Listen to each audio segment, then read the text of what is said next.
네, 이번 시간은 제주 MBC가 새롭게 마련한 이슈 추적 순서입니다.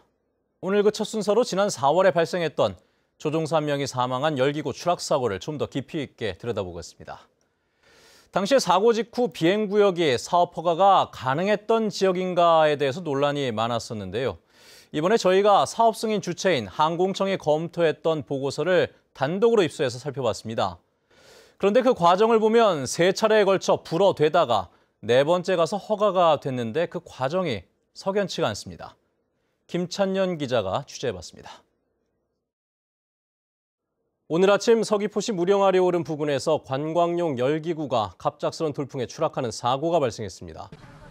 조종사가 숨지고 승객 10명이 다쳐 충격을 줬던 열기구 추락 사고. 비행 경로가 오름 군락을 이룬 곳인데다 돌풍이 심하고 인공 장애물도 많은 지역이라 비행 허가를 둘러싼 의혹이 제기됐습니다.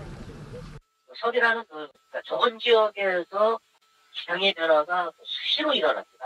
열기구의 자유비행을 하는 것은 상당히 어렵고 세계적으로 그런 곳에서 열기구 관광하는 선례는 없습니다. 취재진은 허가 과정을 확인하기 위해 2달 넘게 걸려 제주지방항공청의 사업 승인 검토 결과 보고서를 단독으로 입수했습니다. 해당 업체가 사업 승인 신청을 한 것은 모두 4차례. 2016년 10월 첫 번째 승인 신청에 대한 검토 보고서입니다. 사업자가 신청한 비행구역은 구좌읍 마을목장 반경 7km 이내. 결론은 불어, 풍력발전기와 고압전력 등 위험 요소가 있고 헬기와 이동 경로까지 겹쳐 충돌 가능성이 있다는 겁니다. 한 달 뒤 비행구역을 전국으로 확장해 다시 사업 승인 신청이 이뤄졌고 항공청은 관할 범위 바뀌라며 반려했습니다. 지난해 3월 3번째 신청. 비행구역을 목장 반경 3km 이내로 줄였지만 역시 불어. 그리고 한 달 뒤 사업자는 1차 신청 때와 같은 비행구역으로 사업 승인을 신청했지만 제주지방항공청은 검토 보고서 작성도 없이 사업을 승인했습니다. 인공장애물을 그 비행 경로상에서 배제할 수 있는 그런 곳을 4군데 선택해서 와서 그래서 저희가 이제 등록을 해주게 됐죠. 7개월 동안 비행 위험 지역이라며 승인을 해주지 않다가 갑자기 승인을 내준 이유는 뭘까? 이렇게 석연치 않은 허가가 나는 데는 채 2달이 걸리지 않았습니다. 제 뒤로 보이는 곳이 제주 도청인데요. 허가가 난 2달 동안 이곳 도청과 산하기관에서는 정말 많은 일들이 벌어졌습니다. 3차 사업 승인이 거부되고 엿새가 지난 지난해 3월 9일. 제주관광공사는 제주관광의 질적 성장을 위해 열기구 사업을 허가해달라며 제주지방항공청에 협조 공문을 보냅니다.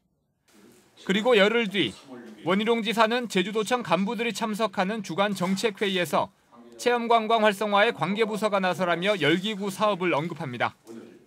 열기구 여행 문제라든지 열기구 비행 문제라든지 패러글라이딩이라든지 우리 해양수산과 관련되는 그 해양 체험 레저 스포츠라든지 이런 부분들에 대해서 보다 이제 본격적으로 개발들을 하고.